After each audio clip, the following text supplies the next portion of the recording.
Hey guys, Ultramax is back with another Blu Ray review. This time I want to take a look at Sherlock Season 2 on Blu Ray, and I love this series. This is a BBC PBS series. In the US, it appears on Masterpiece Mystery on PBS. It's excellent. If you've not seen this series, definitely take a look at it. Go back and look at the first season. There are 3 movies essentially per season. They're 90 minutes long, and it's just brilliantly written. It is wonderfully shot. It looks good. The actors are fantastic.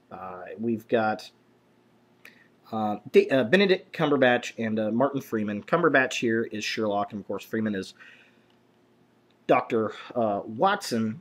And these 3 episodes, well, let's take a look at the thing and talk about the series and talk about the episodes. So here it is. We've got a nice kind of flat finish with the Blu-ray. I did pick this up at Best Buy for $35. This thing is never on sale. The first season was the same price, and I ordered it online. They're actually kind of hard to find on Blu-ray around here for some reason. It took forever for me to find a copy of this. With the Sherlock logo on the side, the back of the package looks like this. If you want to read that, you can hit pause and read it. The inside jacket is exactly the same. You get this nice blue little case, standard Blu-ray case. And the back, exactly the same. Inside, we've got one disc that is got Sherlock on it. The other disc has has got Dr. Watson. And what's really cool, I love how we got Moriarty, and then we've got Adler in the background there. Yeah, just really kind of cool looking.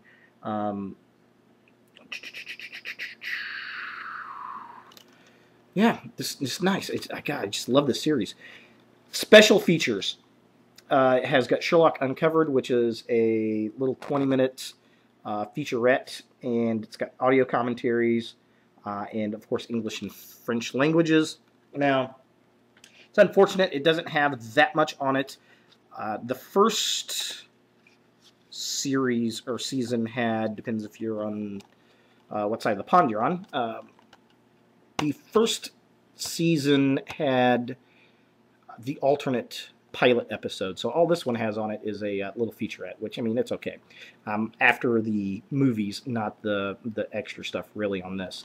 And the 3 episodes that we have is, the first one, it starts off with a scandal in Belgravia, which is actually based off of the very first Sherlock Holmes story, in which he gets involved with Irene Adler, who is, in this incarnation, kind of a dominatrix, and very, very hot, very just sensual. She's highly intelligent, and Sherlock and her kind of get this romance thing going on in it, which is very, very, very cool episode, very good episode. The second film in the series is The Hounds of Baskerville, which is based off the Hound of the Baskervilles, which was one of the novels for Sherlock Holmes. And this one's kind of interesting because it's actually a bioweapons thing. There's like a X-creature running, hound running the bogs up in a part of England, and it turns out it's a hallucinogenic bioweapon that I think the military was working on, causing people to... It's like a fear gas. It's kind of like Dr. Crane's fear gas is what it reminds me of. And people think they're seeing these hounds, and they're not really, and pretty good stuff. It was an interesting take on it. I was wondering how they were going to do that. And, of course, we get the infamous Sherlock line, if you eliminate everything that is possible, the impossible is all that remains. No matter what, it's got to be the fact kind of thing. I can't remember the exact quote off the top of my head, but if you're a Sherlock fan, you know what I'm talking about. Or if you watch Star Trek with Mr. Spock, he's quoted that a couple times. The final episode in this the film is the Reichenbach Fall, which of course is a take off of the Reichenbach Falls, where Moriarty and Sherlock meet their demise in the Sherlock stories.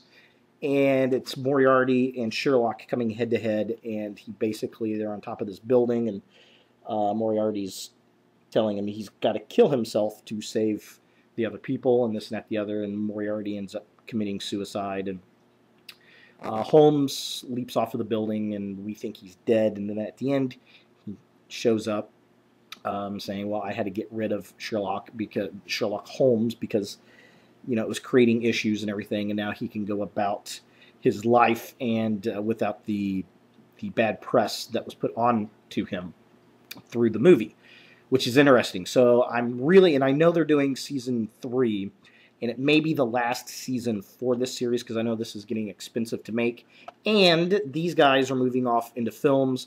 Of course, Martin is going to be Bilbo in the new Hobbit trilogy, which is cool, and Cumberbatch is actually Smaug, so that will be nice because these two have a great dynamic together, so in those scenes in Lonely Mountain are going to be badass, I am sure. And, of course, Cumberbatch is also the new villain in Star Trek Into Darkness, which there's speculation whether he's Khan, he could be George, is it Mitchell? The guy with the powers that was in one of the early episodes of Star Trek, and there's also speculation that he could be Kirk's brother coming back for revenge. So very interested to see what goes on with these guys. Very cool stuff.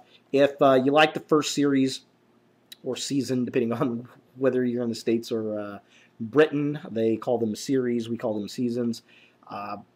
If you like the first one, you're going to love this one. It continues on, it does well, and it absolutely is a 10 in my book. So if you're a Sherlock fan, definitely pick it up. Beats the hell out of those Sherlock movies with Robert Downey Jr. and just miles above that horrible Lucy Liu show, Elementary, which was supposed to be the U.S. version of this, but the makers of this series just couldn't agree with the network here in the U.S., and they just totally parted ways, and they made a rip-off version of it. So, yeah, this is the real deal, folks. So, thanks for watching, and look for more video reviews in the future.